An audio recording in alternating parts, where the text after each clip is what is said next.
Thank you very much. That's a sweet introduction. I'm very happy to be back home in San Jose. My wife and I are now living in Irvine. If you want to win a Republican primary, it's good to be in Orange County.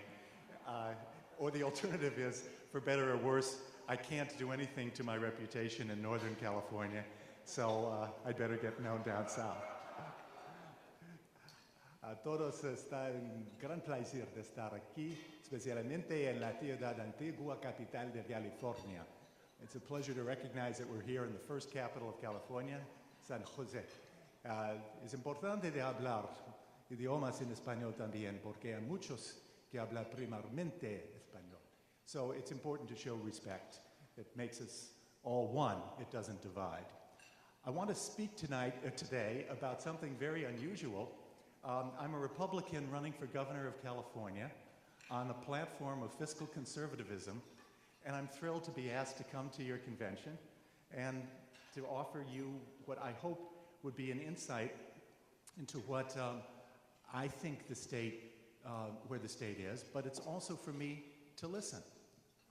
I look at this as a great opportunity for me to hear as well as to speak, so I'm going to do something unusual. I'm going to limit my remarks. When has a politician limited his remarks as opposed to extended them? So I want you to think about what points you think I should hear that I might not otherwise. I'm traveling throughout the state, doing my best to listen as well as to convey my message. A little bit of background. I sure appreciate your presidents going through the points that she did. A couple of things that you may not know, though, is when I was the dean of the business school at Berkeley, I created the first employee representational unit. There's a bargaining unit under the labor law for the clerical employees, but there was no representational unit for everyone else. And it was the first one on the Berkeley campus. It's kind of surprising. And we held monthly town hall meetings. We created the Dean's Advisory Council, and we did what we should do. We benefited from the advice that we gave each other. I have known and been happy to work with representatives of AFSCME for 25 years, since I first got into politics. As a congressman, you are open to a lot of advice, and you're wise if you take it. You're not wise if you cut yourself off. Nevertheless, I do recognize that it might be a little bit out of the ordinary for a Republican candidate, but it shouldn't be. Let me put to you what I think is the most important set of issues facing us, and then let me hear from you. And thank you for getting up early on a Sunday.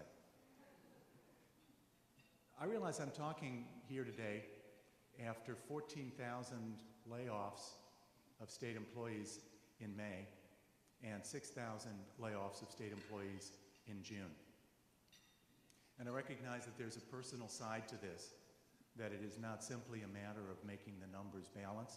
It's a matter of two things: the service that you provide to people in need in the state of California, and the fact that you yourselves are facing the difficult times of the bad economy. It is not just a cold calculation. It's a real effect on people, and I know it, and I would try my best to mitigate it. In this context, I go back to the time when I was the finance director of the state. It was 2004 to 2005. I had responsibility for the budget that I inherited. I then prepared the budget for the next fiscal year and presided over it. And the budget balanced that year. I'd like you to think that it was because of me that the budget balanced. It's not true. It was simply a good economy. In 2004 and 5, we had revenue coming in faster than we had previously. In fact, we had $81.8 billion, we had $82.2 billion of revenue that year and $81.8 billion of expenditure. So we actually had a surplus. And I looked at the years since then. I left and went back to being dean at Berkeley in 2005. And I look at the years since then, And here's what happened. The state revenue continued to grow for the next 2 years, and then it dropped off like off a cliff. But it did continue to grow, and if you take the measure from the 81.8 expenditure or the $82.2 billion of revenue, and you bring it forward to where we are today, that revenue grew 25% until the crash. But the expenditures of the state grew 27%. So that's truth. Incidentally, I put all of these data, all of these numbers on sheets which are at your table. Don't bother looking at them now unless you'd like, but I have them on the table. The last 2 or 3 pages deal with the state. I put on the cover of that sheet how to reach me, tom@campbell.org, so that we can continue to have a conversation and I can benefit from listening to what suggestions you might make. And I also put the website of where I got the data so you can check and update it. So the data that I gave you about the revenue of the state of California, I don't have a copy in front of me, but I think it might be the third to last table. It shows the revenue and expenditures of the state of California over the years. Thanks, would you mind? Thank you very much. Thanks so much, it's page 7. So now you can check how good my memory was. 2004 and 5 is when I was the finance director, so that's in the middle of that bar chart. And I think I did remember the numbers, right? But when you take those numbers up to the height, 2007 to 8, do you see that rise? That represents a 27% increase in expenditure, 25% increase in revenue. Well, that was a mistake. What we should have done is to constrain the rate of growth of spending so that we would be building up a reserve. Because if we had built up a reserve, we then would have had it to use when the bad times came. We could have smoothed out the current problem. I did a calculation preparing for my speech last night, and here's what I came up with.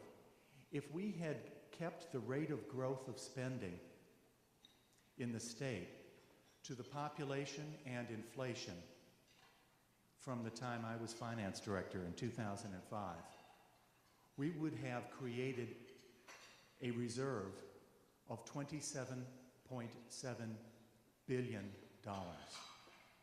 because revenue was going up fast, but we spent it faster.